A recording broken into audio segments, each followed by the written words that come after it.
Это первый полет построенного с нуля стратегического ракетоносца Ту-160М. В небо он поднялся 12 января. Летел на высоте 600 метров в течение 30 минут. Об этом на заводе рассказали министру Денису Мантурову и президенту Рустаму Минниханову. Они поприветствовали летчиков и конструкторов.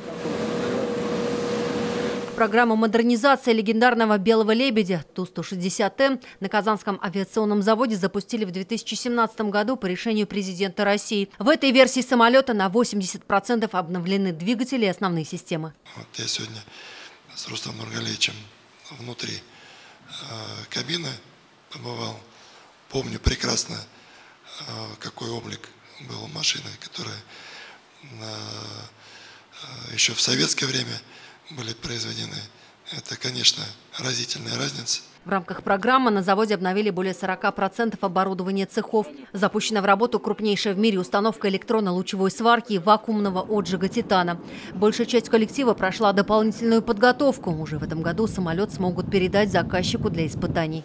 Решение президента по возобновлению производства Ту-160 уже в новом облике было абсолютно своевременным, и благодаря этому решению и с помощью моего близкого друга Рустама Нургалиевича мы смогли реализовать эту задачу в максимально короткие сроки, потому что изначально и контрактом предполагалась поставка в конце 2023 года, а мы уже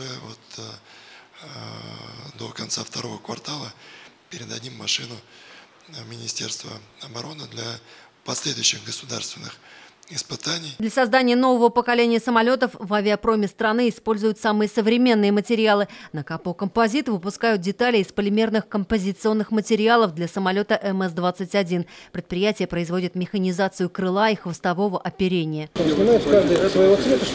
Это уже Технополис Химград. Денису Мантурову здесь показывают площадки резидентов и образцы выпускаемой продукции. Это, к примеру, уникальные материалы по костному протезированию. Завод наш существует уже 15 лет, производим, на костную стесину, то, что у вас в руках. Вот это внутри костной стесины. Очень серьезные планы по композитному производству и, конечно же, посещение Химграда – это один из успешных проектов нашей республики. Ну и, конечно, была выставка как резидентов, так и наших товаропроизводителей. После посещения объектов в Казанском Кремле президент и федеральный министр пообщались уже лично. Обсудили развитие экономики региона и реализуемые проекты. Рустам Минниханов обозначил актуальный для авиаотрасли кадровый вопрос. Мы говорим о рабочих местах, а рабочие места – это, во-первых, высокая квалификация и оплата. И сегодня, если государственные заказы не будут учитывать фонд оплаты, который сегодня конкурентен, конечно, будет сложно. Как сегодня стало известно, по объемам промышленного производства республика достигла отметки в 4 триллиона рублей.